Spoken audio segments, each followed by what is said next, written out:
Hey everybody, welcome back to the channel. Today we're going to talk about my opinion article that I wrote for Mopar Insiders that went up on Saturday. I've been getting some feedback about it. It's very interesting because this week was a big week for Dodge with the media launch of the Charger Daytona.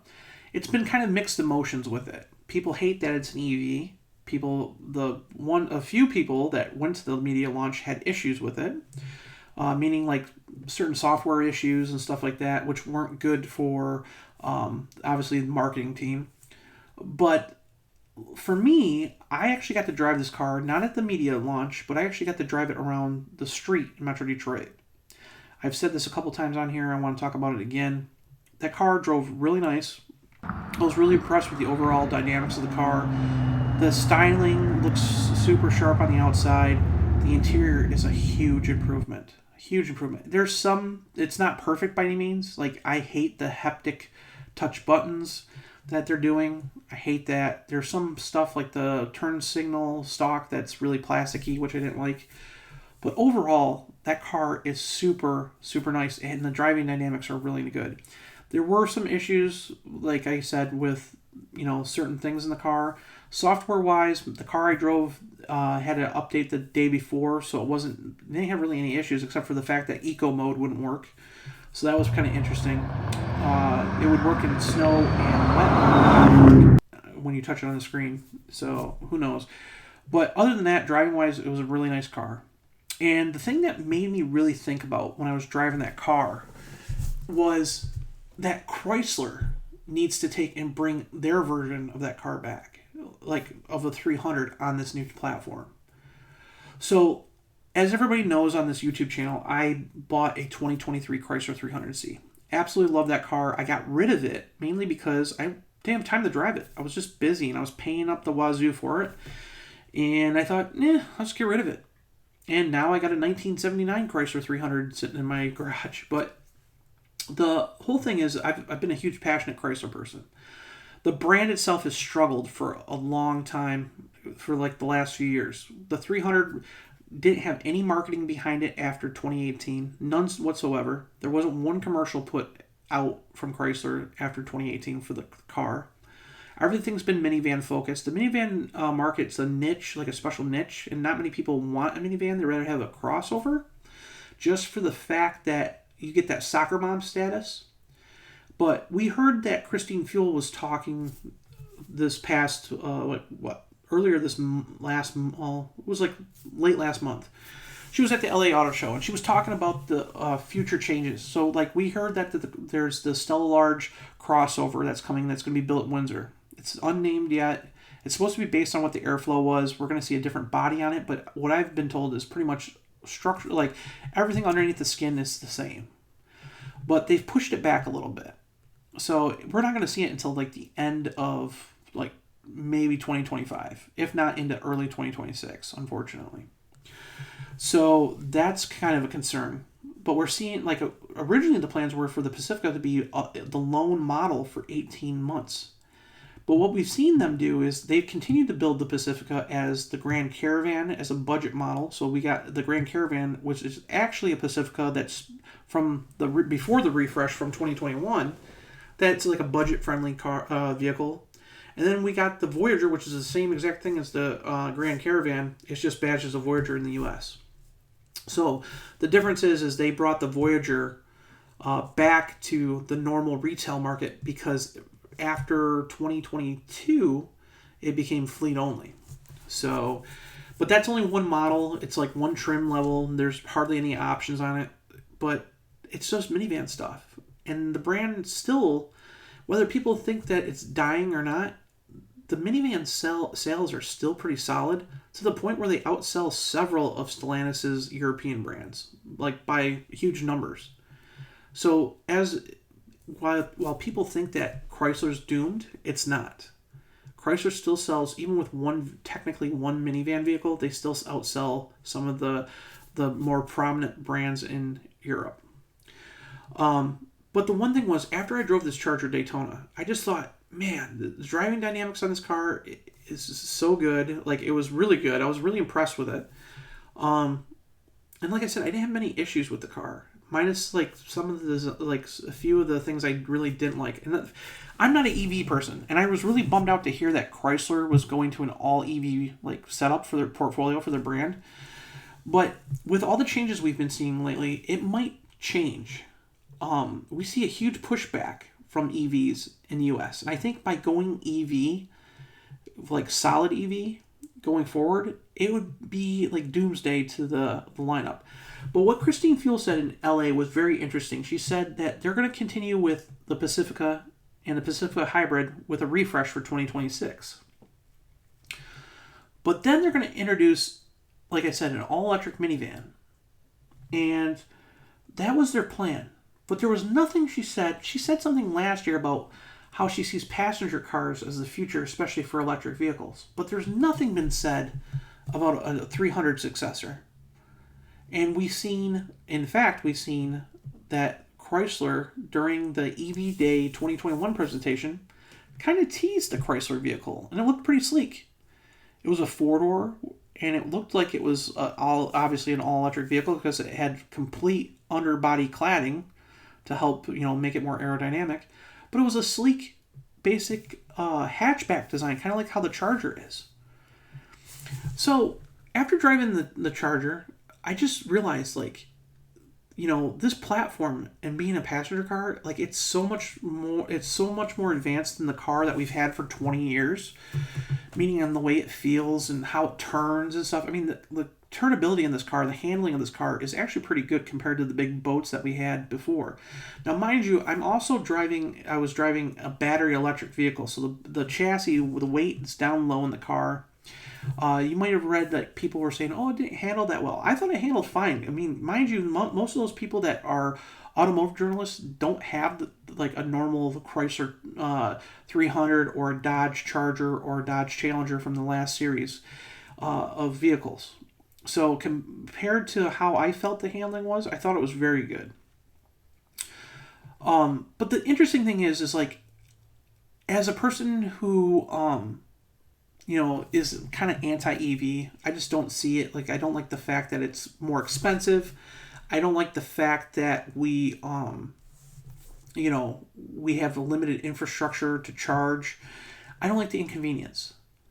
But there's several options that Stellantis can do for the Chrysler brand for a passenger car. So they could build something like the teaser that we've seen that's super sleek and like a hatchback design, because that hatchback option on the Charger, the new hatchback design, just opens it up to a whole new world because you get tons of utility out of it compared to the sedans. Which the sedans were nice because they had that huge trunk, but now it's even better with the hatchback design, and you don't even notice it's a hatchback. Or they could go a different route, but underneath they could build an ICE version of the car, like the new Charger with the inline six, or they could build an all-electric version. And the best thing is where production vehicle, building a car, the production costs are really high. They've done this in the past with the Charger and the 300. Having the Charger there, they could build it on the same wheelbase, which is 121 inches, so it's very similar to the outgoing 300. But it would be more cost effective. The car's already done for the Charger, basically. So most of the stuff would be carried on from the Charger over to for the Chrysler. With all the electronic stuff, you can change how the steering and the shock absorbers feel for driving. You can give it more of a stiff ride and whatnot. But as for all that technology, it's basically carryover. So development costs would be relatively low. And like I said, if it's the same basic architecture underneath, I mean, you're talking a minor investment compared to starting from scratch. Or even if you built a crossover on that architecture, you're going to have different geometries for suspension, all this stuff, where a sedan would be very close. So I don't think it's going to be a huge amount of money compared to building another vehicle from a different segment vehicle. The other thing is Chrysler really needs a flagship vehicle other than a freaking Pacifica. You got to remember, this brand had what? They had the Sebring convertible. They had a Sebring coupe. They had the Aspen, they had the Town and Country, they had the Voyager, they had the Crossfire convertible, they had the 300. I mean, they had a whole lineup, almost of like 10 cars in 2007, which wasn't that long ago. And now they're down to one vehicle. So they really need some kind of passenger sedan or some kind of car that would really benefit from this EV stuff. So why not make it a 300 successor? It doesn't have to be called a 300. It could be called New Yorker. It could be Fifth Avenue. It could be something from the past. Imperial. They could do all that stuff. They own a ton of trademarks for that brand. But what really makes it unique is if they're looking at performance. So again, I bought one of the last 300s, the 300C, 485 horsepower, and at that point, it was the most powerful Chrysler ever built. Okay, 485 horsepower. A lot of people were upset that the 300 didn't get a Hellcat engine to go out in style, which would have been cool. But realistically, the 300 nameplate has always been something special. It's always been the blue-collar luxury muscle car. And the funny thing is back in the 60s, it was known as the banker's hot rod, meaning that business people had this car, and it cost you a lot, but it was still a hot rod. It was an elegant sedan, but it was a hot rod.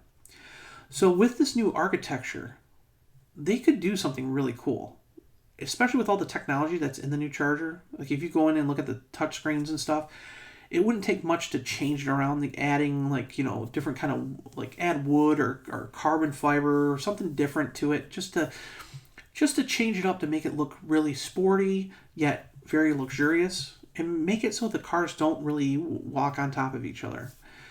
And then on top of it, using the architecture and the platforms that they have, if you look at that 300C, like I said, it was the most powerful car for Chrysler ever with 485 horsepower. That EV, mind you, it's a stage 2, but if you build one without the stage kits, it should be roughly around, 590 horsepower? That's a huge jump over 480.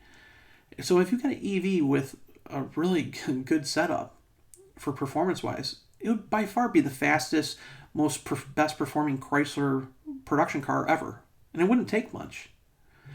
And then, if you have the Hurricane engines, that Hurricane, the HO, the 3-liter HO motor, produces 550 horsepower. That's way more than the 485 that the 392 did. And Chrysler has a huge history with inline 6 engines, straight 6 engines. They had the straight 8. They had a whole bunch of engines that were inline motors. So putting an inline engine in this car doesn't seem far off compared to a Dodge, which is known for their V8 program. So having 550 horsepower on tap for a gas-powered model would be awesome. It would be way more performance than anybody's ever been used to in a 300 or any of Chrysler in general. There's just a lot of possibilities, and Chrysler really needs to reinvent itself. It's in an era where it can easily do it because it's limited to only one vehicle. They have the product in the pipeline to continue to build something really unique for the Chrysler brand. Forget the electric stuff. What is missing from the Chrysler group? Okay, we have Jeep. That's it expands from an adventure brand, lifestyle vehicle, to a luxury brand. You have your Ram trucks, right? Obviously pickup trucks and commercial vans. You have your Dodge vehicles, which are performance vehicles, but they're mainstream. So why not build Chrysler back to how it was as a Buick competitor? Because Buick has some cool vehicles right now that are all across the lineup, mostly crossovers. But they have some really affordable crossovers. But why not build something that really stands out? Make it a blue-collar luxury brand again. So I think a Chrysler 300, or like I said, a New Yorker or Imperial, would be a really good basis for the brand based on this new Charger Daytona platform. Like I said, people will have to drive this car once it gets in the dealers. Even if they hate EVs like I do.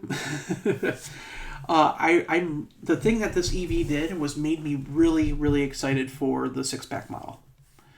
After driving this thing, I was super psyched because the car is so much different than the cars that we've been used to for 20 years.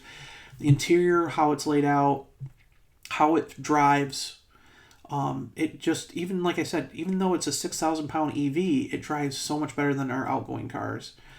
And a lot of the people, like I said, that did these reviews, yeah, some of them had software issues and that, and some of them, like, you know, just hate the car because it's the EV, like most of us, but a lot of them aren't owners of these cars, like the former cars. So with that being said, I think that the STLA large platform would be a great candidate for the Chrysler brand, for a sedan, or some kind of hatchback passenger car. So let me know what you think in the comments below. Tell me what you think, and would you like to see the return of the Chrysler 300? I'll see you in the next video. Bye.